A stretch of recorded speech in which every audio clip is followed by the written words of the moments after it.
Got audio going. Anything else I can do?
Oh, is it on?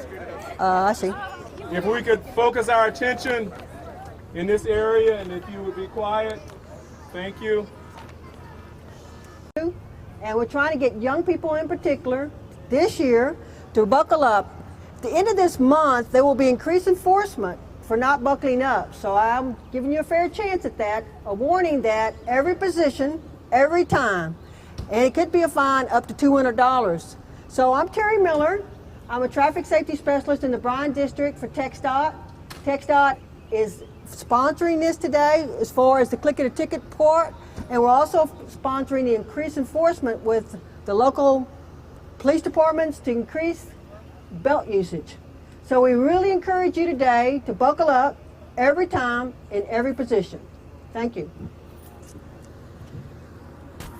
Thank you. All of our staff, we're delighted that you're here, and especially our students who are here. This is a very important time in the lives of our high school students, especially those of you who are graduating, prom, banquets, and all of those things. And we want to help to reiterate the importance of buckling up, because if you look to my right, some of your left, you will see this truck. These two guys survived this crash mainly because they were buckled up, they were belted. So we'd like to thank the Department of TxDOT, Click It a Ticket, Walker County EMS, the local fire department, and I see the sheriff of Walker County is here, and all of our elected officials.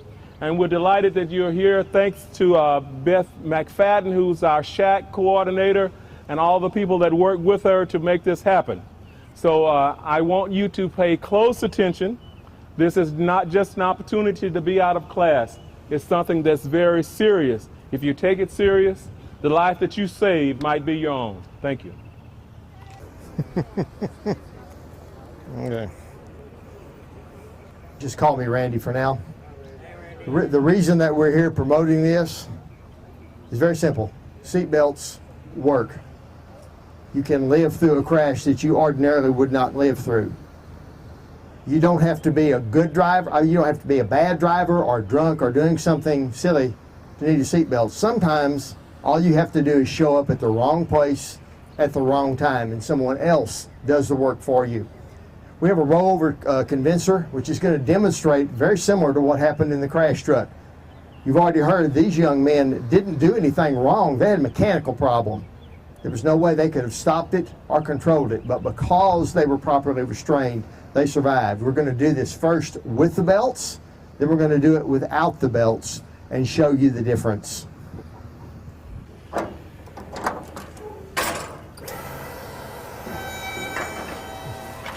Pretty much what happened in the wreck.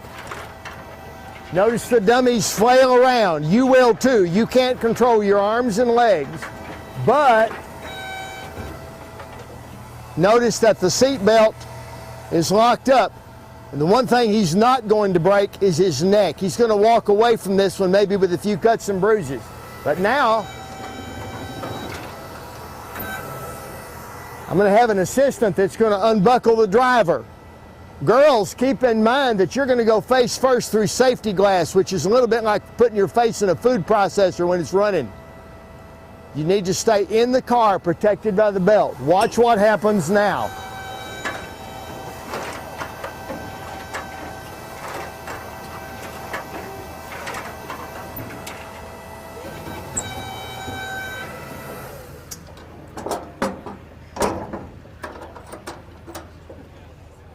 Do you think he survived?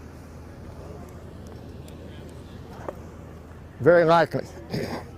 Very likely he didn't survive because the car tends to go in the same direction that you do when you're thrown out. There are no guarantees. I can tell you this one thing as they're loading him on the gurney. I gave you my first name on purpose.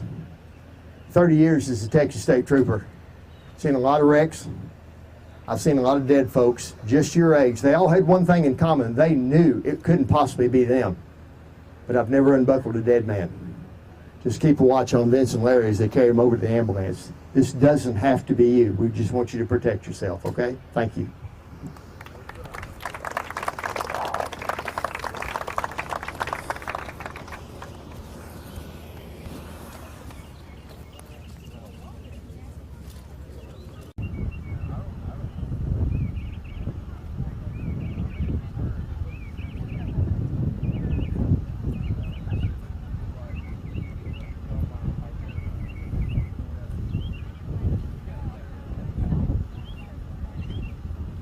Okay, first of all, your name, sir? Randy Hall, Randy, who are you with? Texas AgriLife Extension Passenger Safety Project, which is a statewide project. We cover all 254 counties. Tell me a little bit about this condenser. The rollover condenser is a device that demonstrates as realistically as possible what can take place in a car crash. It's quite common for cars to roll over, flip, vault, which is end over end. And when it does, human bodies are not designed to take the forces that are going to be generated. You have to be protected. And we show younger drivers and young parents with children how this works and how it can save their life. The first demonstration you showed, they're seat belted in, it's rolling, you still got the outer extremities flopping around, but the body's basically still locked in that seat belt. What about with the seat belt off now? A seat belt is designed to lock up and the car body gets just a little bit out of position regardless of what direction. When the seat belt locks up, it's going to hold you in position until the crash forces dissipate. When the seat belt comes off, totally different things can happen.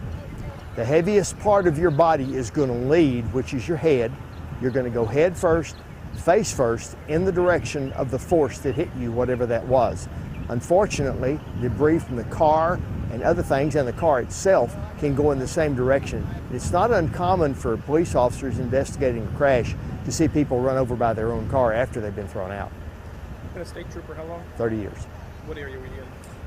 I was a state trooper in a number of different areas, Harris County, Travis County, Brazoria County, Washington County, and Bowie County.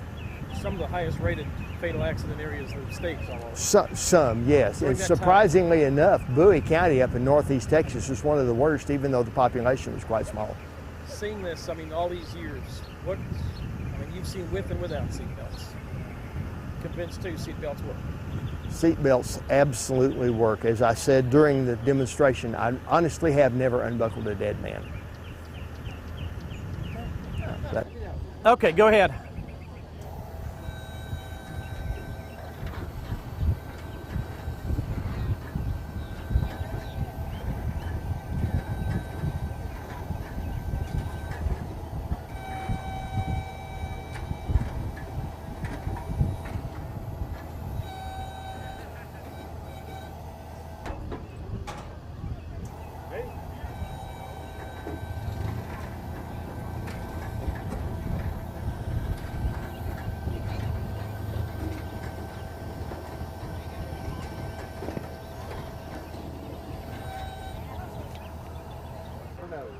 Yep.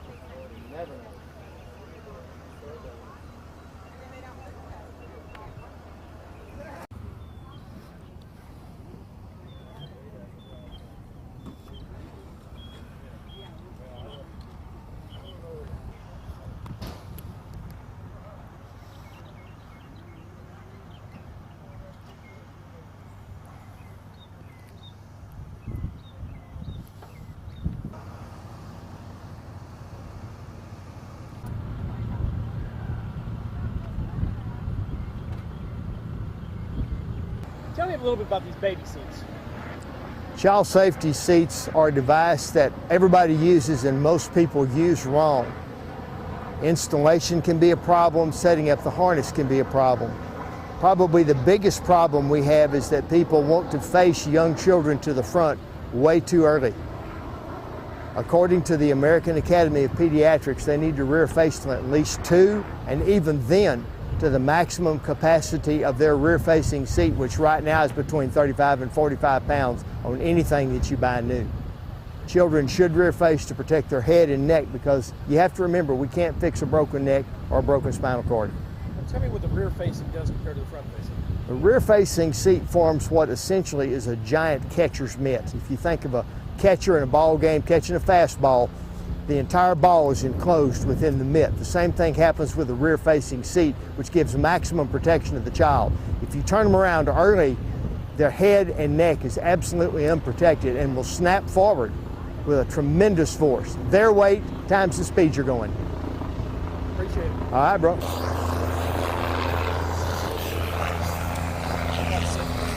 Yeah. I'm gonna push you. Deal right here.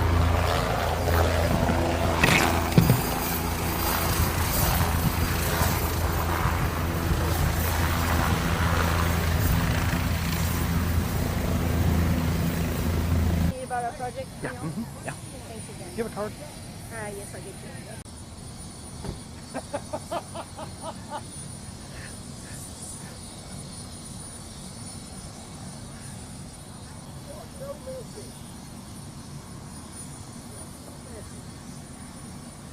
Okay, I'm going in. When you going in too? Huh? No. I'm gonna hit a Mexican.